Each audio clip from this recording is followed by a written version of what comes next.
कुषाण वंश की बात कर रहे थे ना। तो पहले चालुक्य वंश की बात 6वीं से 12वीं शताब्दी तक रहा और दक्षिण भारत का यह प्रमुख शासक राजवंश रहा है और एक शक्तिशाली राजवंश के रूप में इसे जाना जाता है। इसकी जो शाखाएं थी मुख्यतः 3 शाखाएं और भी शाखाएं, तो मुख्यतः 3 शाखाएं इसकी बांटी गई है। पहला एक शाखा का नाम दिया गया बादामी के चालुक्य वंश, और इस राजवंश का जो शासन रहा है वो 543 से 753 ईस्वी तक रहा है।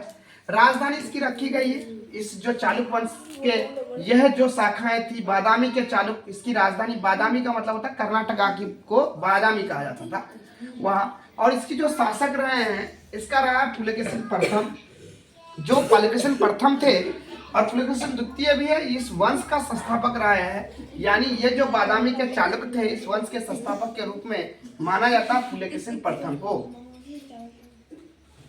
और पुलकेशिन द्वितीय जो सबसे, भले ही ये संस्थापक रहा लेकिन सबसे प्रसिद्ध शासक के रूप में पुलकेशिन द्वितीय को माना जाता है।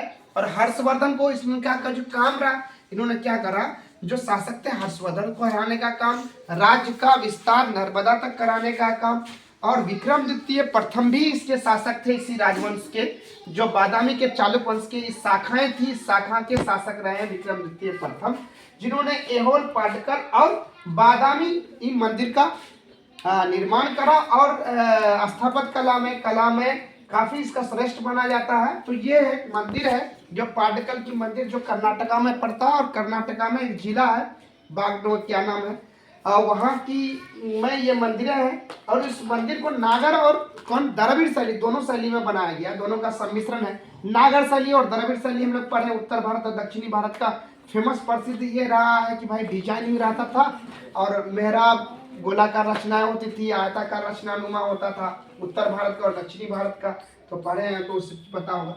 तो पाटकर ये दोनों शैली में बनाया गया, द्रविड़ और नागर शैली में। और ये ऐसी मंदिर थी जिसको यूनेस्को में रखा गया, यानी वर्ल्ड का विश्व विरासत के रूप में 1978 में इसको शामिल किया गया, यूनेस्को में इसको रखा गया, पाटकर की मंदिर को रखा गया है।